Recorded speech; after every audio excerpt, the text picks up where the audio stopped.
specialties, the project implementation, coordination, and liaising with different government stakeholders and other UN entities working all over the world. And regarding the women, our main mandate is the gender equality and empowerment of women. This two-day training will comprise of project planning and execution, and we will start from the basic concepts of project management, key concepts and principles. Basically how you are going to be managing a project, any activity or any intervention. So let's start. Let's start with the basic definition. What is a project? It is a temporary initiative. Basically, there's a difference between project and a program. Project is a temporary activity and program is a component of different projects. When there is a program, there are certain projects, different activities working under one umbrella. And all projects must have a beginning and the end. If there is any project, it is started from point A or normally from one point to another. And it has a life cycle. It started with one objective and in the end we have to meet certain objective, then it is called a project. So the specific knowledge, skills, tools and techniques to develop something of that value to the people.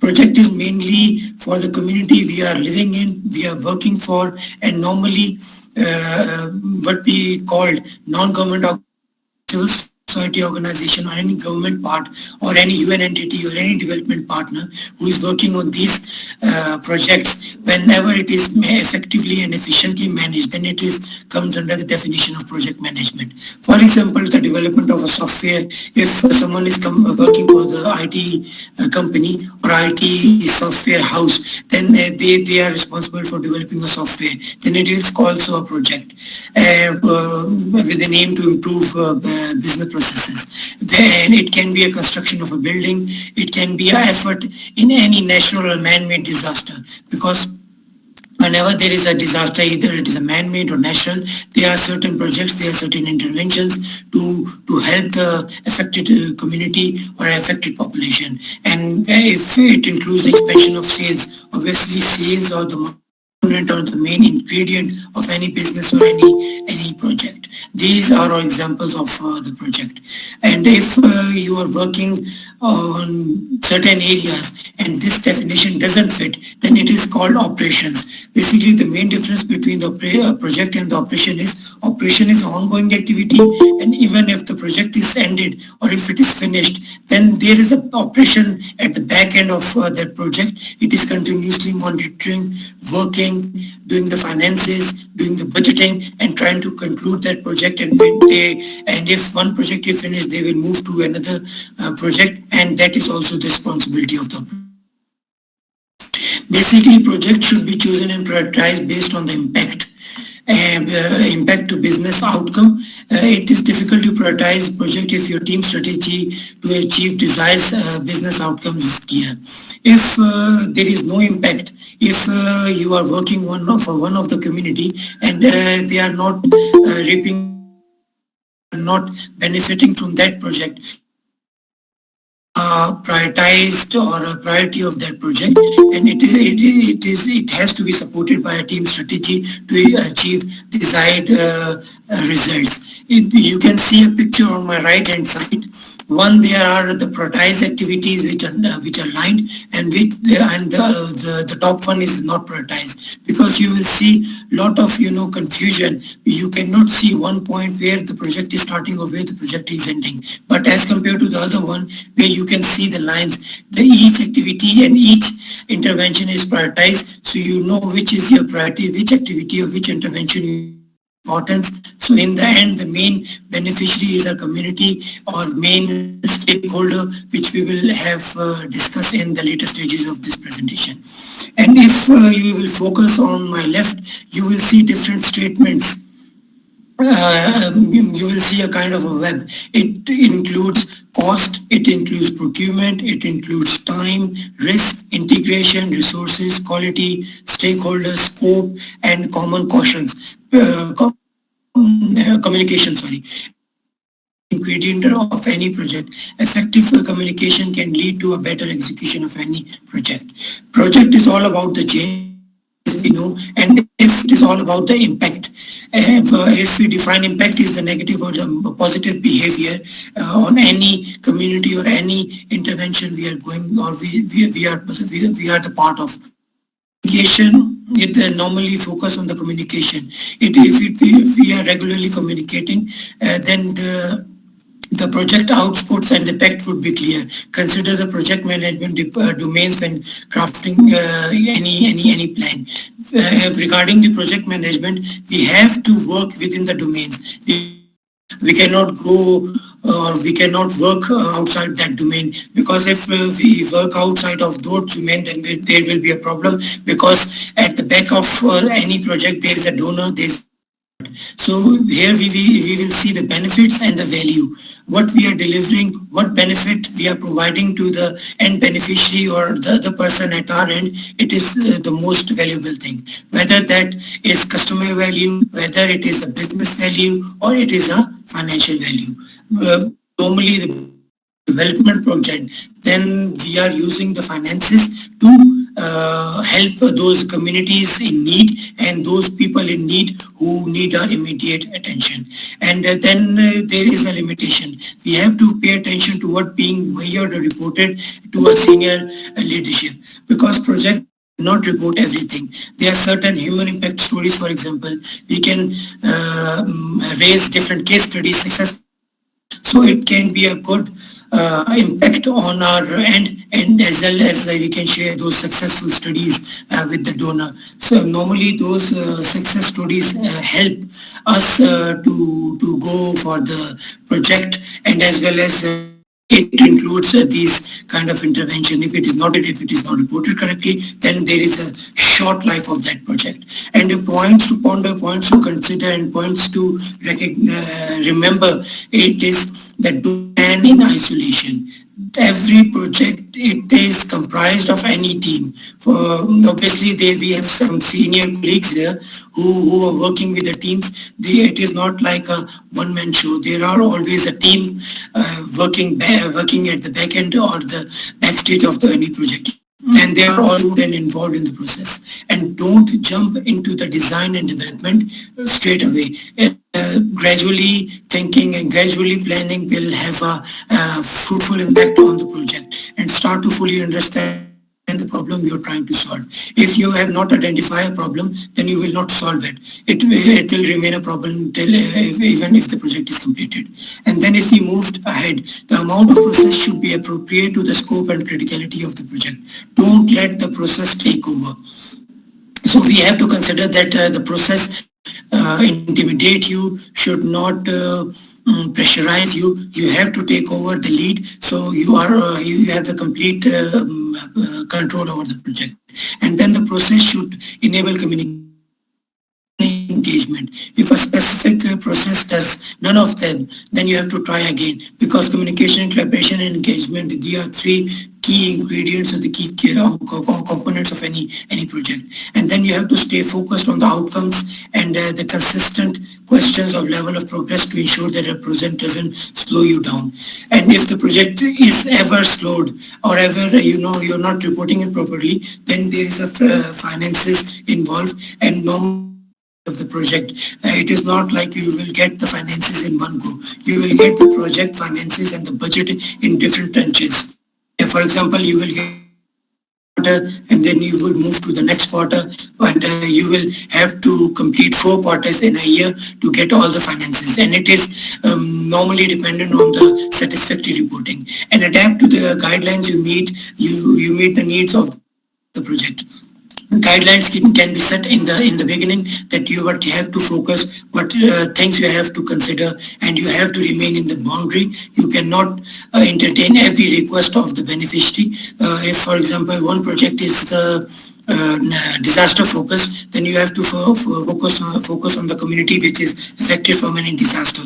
If one project is gender focus, then, for example, normally the end beneficiary will be women, the girls who are affected or impacted from any gender-based violence or any natural or man-made disaster. So there are certain guidelines we have to follow.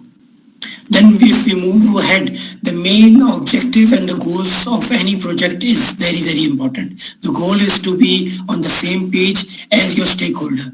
And the stakeholder, which can be your sponsor, which can be your manager, customer, or anyone who can directly or indirectly influence your project. You can see some pictures on my right. Here the sponsor is because maybe at the end, at the back end, that lady is sponsoring one project. So you have to meet and align those stakeholder expectation with your goal, and make sure you and your sponsor feel the same outcome to be achieved. You have to be on the same page regarding the outcomes, project scope, schedule, who is involved, who is not involved, known risk, which will be later discussed, that what risk have to be which can be arised, which can be how those risks can be mitigated, and how those risks can be eliminated.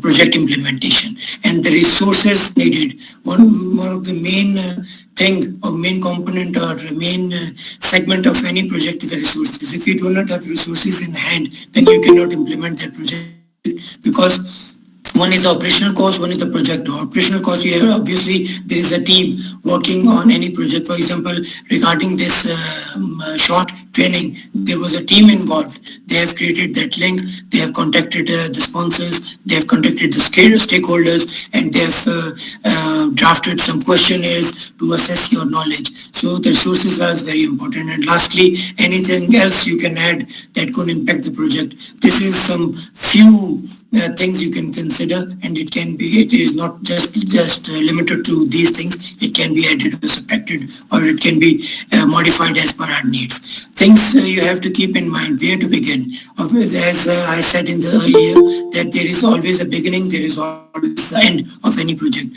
Start by documenting key stakeholders. Who will be the key stakeholders? Like above that, manager, customer, any stakeholder that can directly or indirectly influence the project. It can be our stakeholder, including our sponsor. And we have to continuously engage our sponsor, because if there is any communication gap, then the project targets may be off track. We will not decide outputs, or the impact would have been not be what we have documented. And get a formal charter review. You will see an example of charter review in the next stage, and the next charter review with your sponsor. This is the key to ensuring the planning goes smoothly. And then it's time to talk about risk. As I said earlier, risk will be an eminent part of any project, because without risk, there will be no project, and it is up to us how we will mitigate and how we will minimize those risks. And then you can, ask specific questions from your sponsor. Are you my one and only sponsor? Do we have a single sponsor? Are there any potential risk there you can already see? One sponsor is enough. Sponsor can be maybe for machinery part, maybe a health part. Maybe one sponsor can cover their food, and it depends. It can vary from one project to another. It can be different. Let's move. And are there any potential risks that you can already see? Sometimes you can see the risks at the beginning. For example, I can again quote the example of mine. It is a risky business. It is a risky job, especially for the miners who have to dig deep within the mines and have to go deep into the mountains. It is a risk. But for example, if there is a project of women economic empowerment, we have to provide certain skills to the women who are working with the community, so they can draft or create any household thing. Then we cannot see a risk in the beginning, but at the later stages, when they will go for the selling of those projects or any product, even if they have to go it internationally, then there is a risk involved. We have to connect with the local market, with the national market, and then at the international market. Sometimes we foresee those risks, and sometimes we ignore this risk. So we have to strategically think how we can mitigate those risks and how we can convert those risks into strengths. We will see a SWOT model in the later stages. And your implementation strategy, they should be aligned. If they are not aligned, then you will not meet the desired outcome. obviously in the risk and other factors. You have to start out the mapping exercise, and then you have to map out the different risks and opportunities. Again, how you can convert those risks in opportunity, it is depending on you, and it is depending on the project manager and his or team, that how those risks can be averse and how those opportunities can be converted into strengths and for the betterment of the community. And then the most important thing is to project a project charter. It is like a document where the project charter basically is a concise, collaborative and easy to digest document. If you will project and propose that charter to your sponsor, it is not, like a very what I can say, different technical jargons have been used, technical language has been used. It should be a concise and easy to digest and easy to understand document. It should be short so that anyone can get a hand, should be able to understand that project, what are the impact, what output, and what can be the overall activities which can be aligned with the inputs and a different set of activities which can be implemented at the later stages. And then you need your input. There are a number of elements you should capture it here. You make sure that involve your sponsor to help articulate each point in the charter. Again, I'm talking about the sponsor, or sponsor can be the donor or anyone who is contributing in terms of finances, in terms of the budgeting to that project.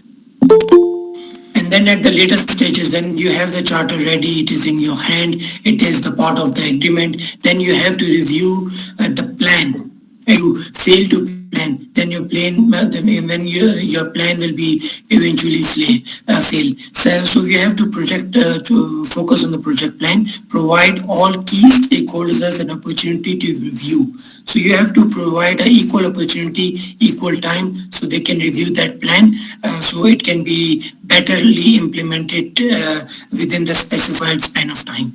Your project plan contains all the documentation have to create it so far. At the minimum, the main sponsor of the project should review and provide feedback prior to the project implementation. It's not like, you have implemented it, start the implementation of the project, then you will ask for the feedback. If the project is started, then, they review or the feedback, it's not, it's not worth important. And then you have to assemble your project plan. Your project plan can on your project plan, and you can share it as necessary. For example, the key components will be or can be not limited to these things, but it can be added or subtracted upon your needs. Project charter, kick-off presentation, what you will present in the beginning to your team, to your sponsor, to your donor, work breakdown structure, which will be discussed later, project network, schedule diagram, talent and skills spreadsheet, project schedule, risk register, risk analysis, risk response plan. You will see 3 risks, because risk is one of the major component negatively impact your project, and if it is timely mitigated, then it has a positive impact. And then empathy map and burn down chart, how the team will be communicate, regular meetings, working portal, and online different online links, etc., and how status will be measured and communicated.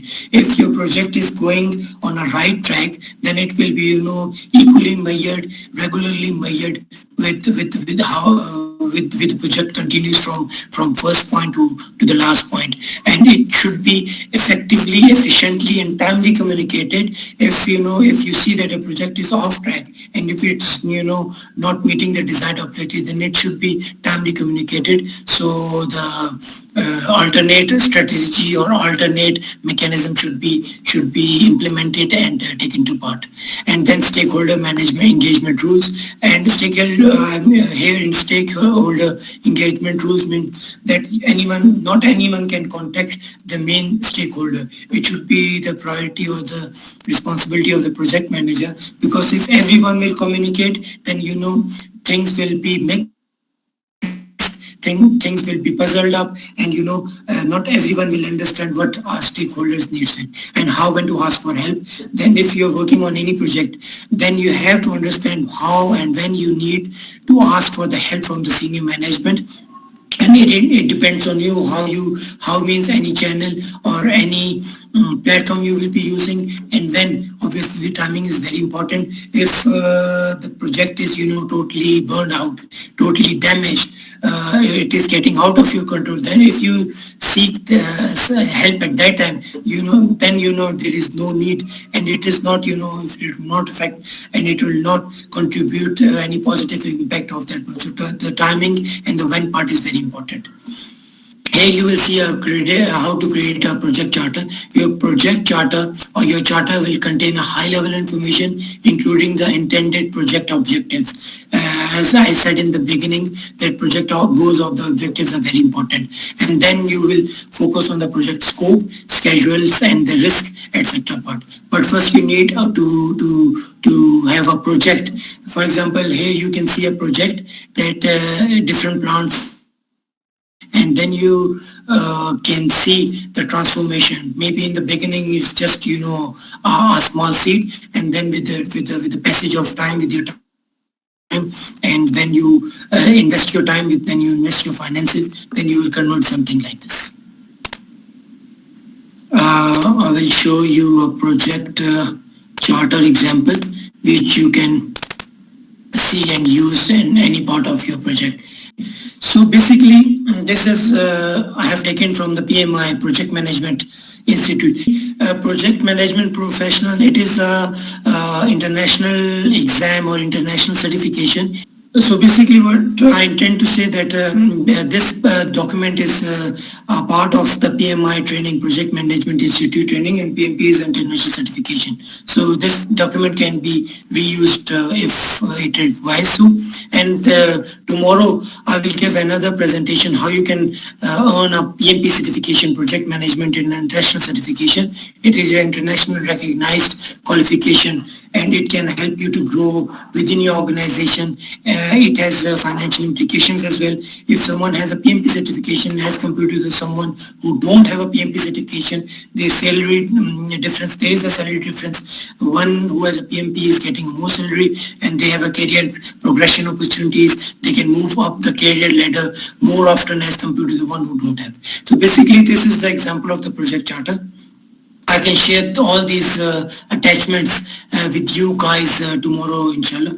And basically projects, and it started with the project need. What is the project objective? Project objective, it should have to be concise, and that as I mentioned earlier, easy to understand. What are your project requirements, and what project and deliverables you have to focus and you have to consider while implementing any project. And here you can mention project does not include, it is not necessary. Normally we focus on those things which we want to include and which we want to focus. But still, if you want that you want to mention some irrelevant stuff or things you don't want to include, you can mention here. Pre-assigned resources, it can be financial resources, it can be human resources, it can be any kind of resources. And then the next part is the stakeholder list. Who will be your stakeholder? Name, title, his or her role and responsibility.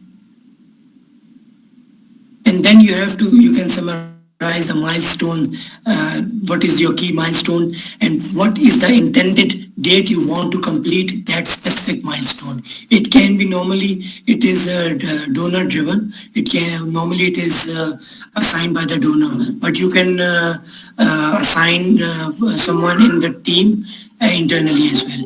And then you can move to the milestone 2, and then you have to mention the date and so on. You can increase your milestone and decrease your milestone as per your needs. Then you have to focus on the project considerations. Here again you have to talk about the high level risks, and then the acceptance criteria, assumptions, and the constraints you can maybe you can face at any stages of the project. So this was one of the examples of the template which I will share with you, whoever is presented in this short training.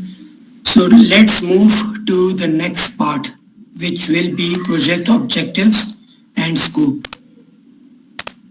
So So next part will be which we will discuss and focus will be project objectives and scopes. Basically, the project objectives are the predetermined results towards which effort is directed. Objectives may be defined in terms of outputs, outcomes, and benefits. So basically, these are the predetermined results which normally talk about the outputs, outcomes, and the benefit, including the impact. Because if we talk about the result-based management, do anyone have an understanding of the result-based management? RPM or result-based management is a management strategy which normally focus on our impact, on our outcomes and our outputs, and then it further trickle down towards the inputs and the activities which will be implemented.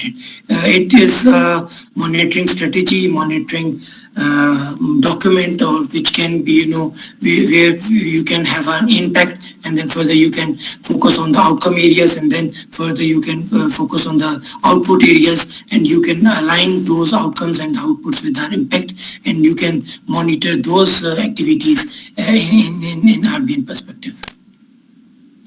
And project objective describe the changes that will occur as a direct result of the team's specific project effort.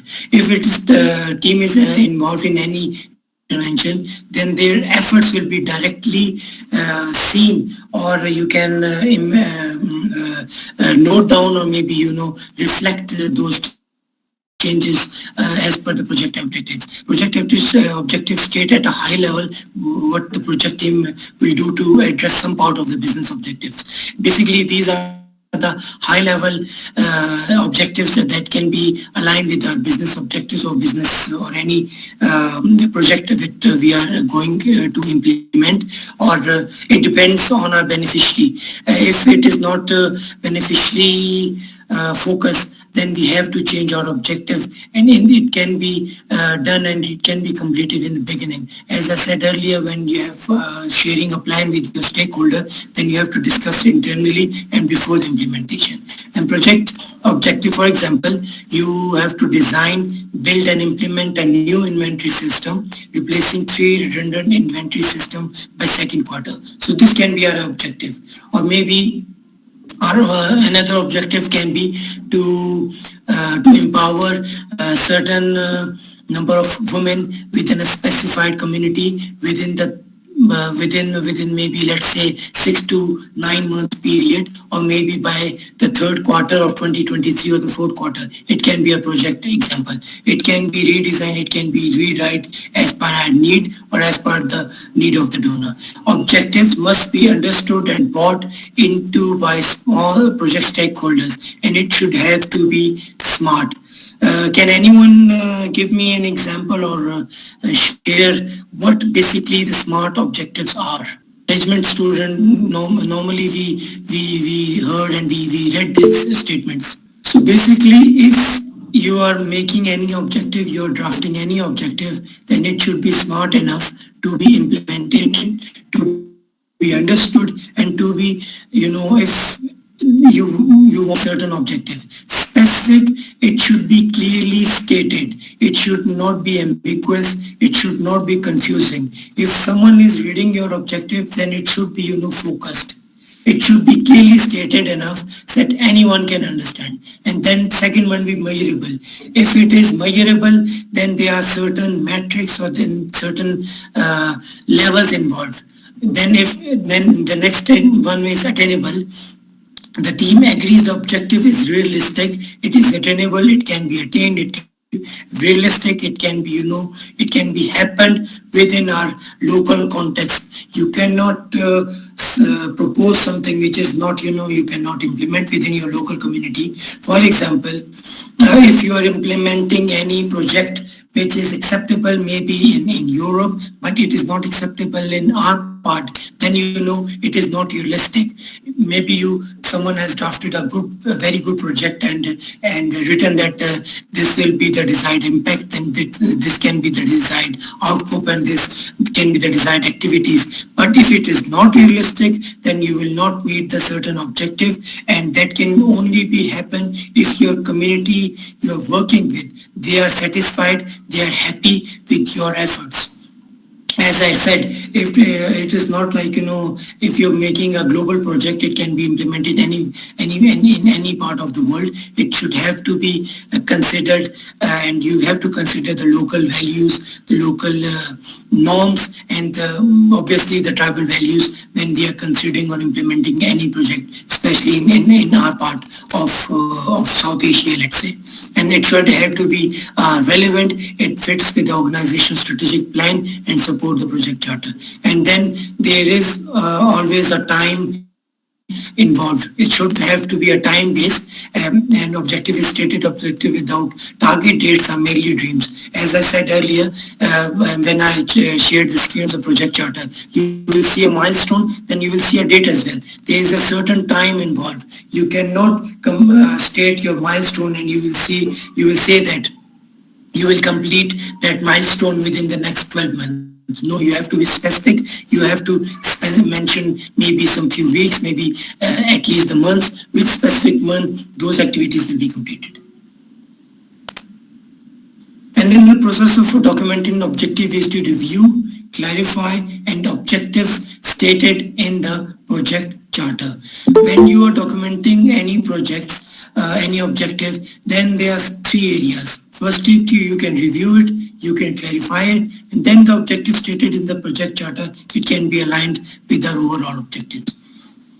And if the project charter did not include the objectives, then it cannot help you, and it cannot help you, the project sponsor, during any activity. And it is very important to understand that the project does not have the option of deciding that what objective view they want to address. And then the project sponsor must be involved. As I said earlier, their objectives and their demands or their needs should be aligned, and it can only be possible if they are continuously involved in different cycles of the project, and if the sponsor establishes those projects. Object statements are reviewed and clarified until each statement is clear and meaningful. Any vague statement cannot be considered an objective. It should have to be have a clear meaning and a clear understanding. So you have a good objective statement that it should be acceptable for you as an implementer and for the sponsor or for the donor. And many times project teams are confused about the level of information captured because team go into the too much detail. It is not necessary to go into the too much detail for every task or for every intervention. Some objectives can be generally focused and generally implemented. And if you want to go into so much detail, then it depends, and it can be vary from one target to another. And the objectives are high-level statements, clearly stated objective describe that what needs to be accomplished, what needs to be completed, what needs to be achieved at the end of the project, or at least during the second last quarter of any project. So you can see that your project is on a track. It is meeting the desired objectives what you have set in the beginning. And then you have to use the appropriate vocabulary that participant will define and understand in a correct manner. And project objectives should start with the verbs. It is very important. For example, replace, design, install, implement, automate. If we focus on the scope definition, basically it comes under the processes flow, and it said that the totality of the outputs, outcomes and the benefits and the required to produce them. Basically, when we are focusing on three different areas and three different components like the outputs, outcomes and the benefits, then you have some work to produce, and then you have to work to show to someone. And scope is the process of developing a detailed description of the project and the product. When the scope is involved, then there is a project or any product is involved, and there is a detailed description is also involved. The key benefit of this process is that it describes the product, service or result boundaries and acceptance criteria. There's another advantage of defining the scope that it helps us to describe any product we are making, any services we are giving, or any results that will activity, and then it should have to be focused within the acceptance criteria. As I mentioned earlier, when we cannot make any project and we assume that it will be acceptable and can be easily implemented and we will achieve our desired objective if we are focusing on the certain community. For example, if one project is minority focused and we are implementing on all the population of that specific country, then it is not accepted, it is not written in your project document, or then you have some difficulties. First one is the inputs and the tools and techniques, and then the outputs. You can see it's not necessary to discussing is normally the charter, the management plan, the assumptions, or the processes or assets involved. And on the left-hand side, I will discuss this scope and the different processes in detail in one of the last slides as well. Scope, it can be a plan, scope management, and regarding the inputs, it includes the charter, management plan, environmental factors. We have to consider the environmental factors whenever we are implementing any project. Even some donor, they ask for the environmental study that should that project or that activity either it should have any implications on any environment or any negative impact on the environment where that project will be implemented, and obviously the organizational assets that will be involved. And then you have to collect the requirement, and then you have to define the scope, and obviously you have to create a WBS, work breakdown structure, and then further you can validate that scope, and if it is validated, then you can control that scope, and if it is controllable, then it is in your control and you can easily maneuver or change as per your needs. Let's talk about the validation and the control of the scope. Validate scope, it is the process of formalizing the acceptance of the completed project deliverables. Because if it is not acceptable, then it is not worth implementing that project in that specific community or that specific area in that country or geographical outreach. The key benefit of this process is that it brings objectivity and acceptance. So validate scopes help us to bring objectivity and the acceptance, and also it increases the probability of the final product, service, and the results. And there is a good chance that the probability of your final product or the services you are giving or the results what you are hoping, then it can be also be increased by validating each deliverable. And here you can see on my left, you can see the inputs, and on my right, you can see the output. Inputs can be project management plan, project document, verified deliverables, work performance data. And as a result of that input, your outputs will be accepted deliverables, and then also work performance information, change request, and project documents updates. And then after when you are validating the scope, then you have to control that scope. If it is controllable, as I said earlier, it is easily to implement. It is easy. You can bring some changes as per your requirement, because there will be a change involved. There will be risk involved. If there is a risk, you have to mitigate that risk, you have to minimize that risk. You cannot implement that specific project if that risk is still there. You have to minimize this. Either you have to completely vanish it or you have to minimize so it don't have a negative impact on your project implementation. And then the control scope is basically the monitoring the status. Monitoring, as I said earlier, I've given you the example of result-based monitoring. Normally it is focusing on the impact part or the outcome part or the output part with the help of the inputs and the activities, and also the product scope and the managing changes to the scope baseline. And again, you will see the inputs areas and the project output areas, almost they are same, only the third or the second part, project management updates on the output is different. So let's move to the next part, that is stakeholder analysis and communication planning.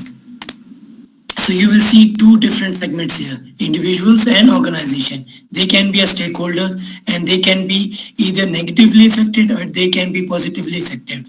And project management, stakeholder management, it includes the processes required to identify the people, who will be a beneficiary, and the groups, maybe they can also be the groups and they can be the organization, and how they will be impacted by a certain set of activities. And then further we can analyze the stakeholder expectations, what are their needs, what are their wants, what they want us to deliver or they implement, and then their impact on the project.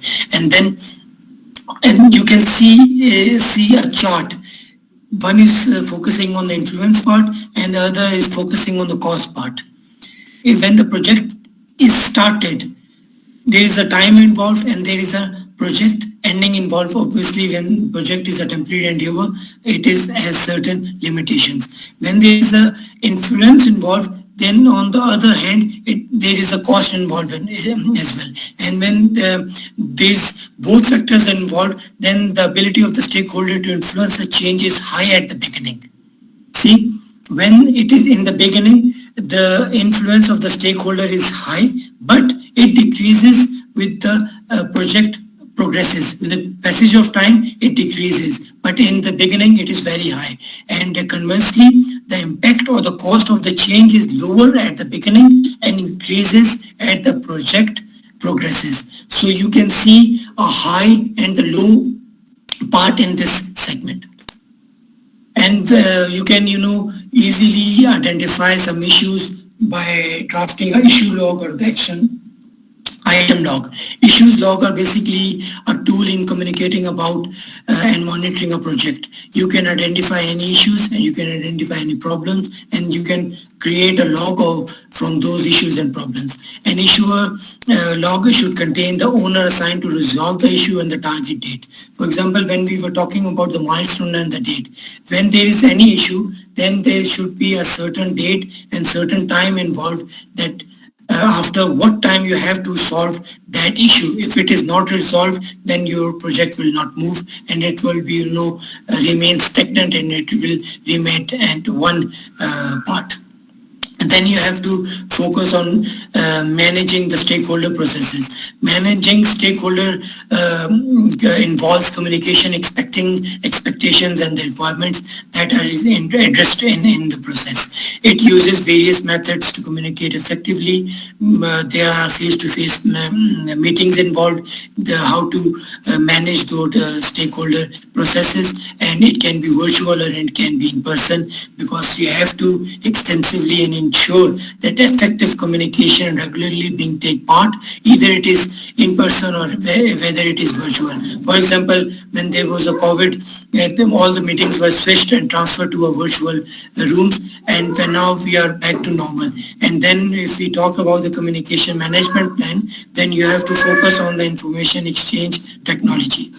And then if we talk about the project stakeholder management processes, it involves the 4 key areas. First, you have to identify the key stakeholder who can be the part of your project, and then you have to plan stakeholder engagement, and then you have to manage stakeholder engagement, and then lastly you have to monitor the stakeholder management. Either you are going on a right track, needs any improvement, or you can make any change as per your needs, and it can be only possible if you are planning, managing and monitoring effectively.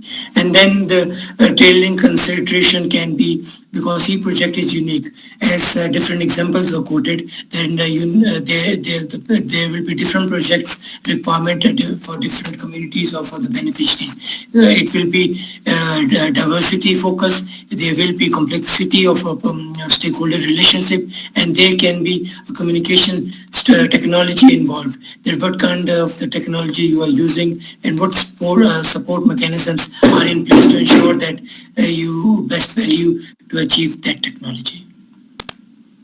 And then you can use the stakeholder analysis to identify the list of stakeholders and the relevant information, especially the expectation and the attitude. And it can be focused on different parts. The first one is an interest. a person or group can be affected by a decision. And if it obviously if you are making a project upon the interest of the of the beneficiary or the local beneficiary or the local population, then it should be focused on the rights, legal or moral rights, legal rights such as the occupational health and safety.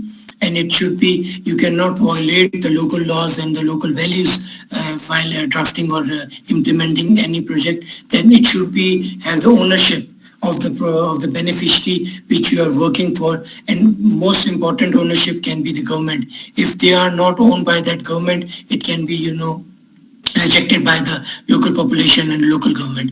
And it should have to be focused on the knowledge, specialized knowledge which can benefit the project. And then most important, the contribution, provision of funds or the other resources like human resource or any kind of support you are giving through tangible ways or the intangible ways.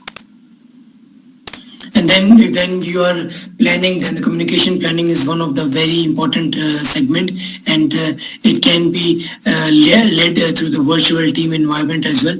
And additional time may be needed to clear expectations, communications, develop protocols, and resolving conflict. If you don't have the protocols, you don't have the SOPs, running operating procedures, then you don't have any boundaries set for resolving those conflicts or any problem that will arise at any time.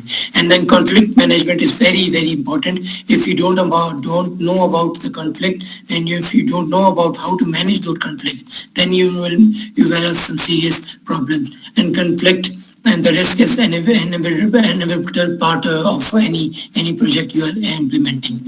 And project management, just putting together a project plan using breakdown structure. You have to calculate critical paths, and you have to develop different charts and timelines, because you have to work within those specified timelines. If you will go further from those timelines, then you have to go for the no-cost extensions. Normally, if you are not completing the project within the specified time, then you have to go for the no-cost extension. You have to complete those projects without further funding or without further budgets. Then it can be hectic for the donor, because you are going beyond that time, and it can be a problematic for the implementer as well.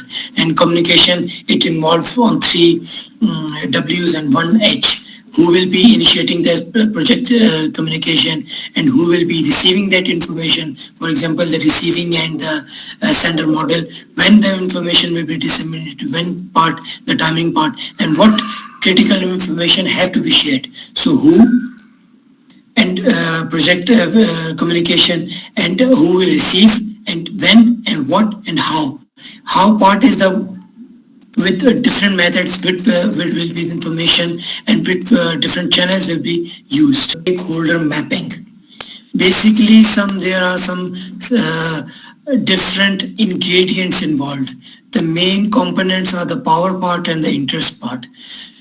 Some, stakeholders, you have always make them satisfied through any means. For example, this project was a gender parity project, and this involved judiciary. So the first part, you can see the keep satisfied, which you have to meet their needs. For example, satisfied part are the judicial academies, forensics, bar councils, community notables. You have to keep them satisfied. It can be, amended as per your needs.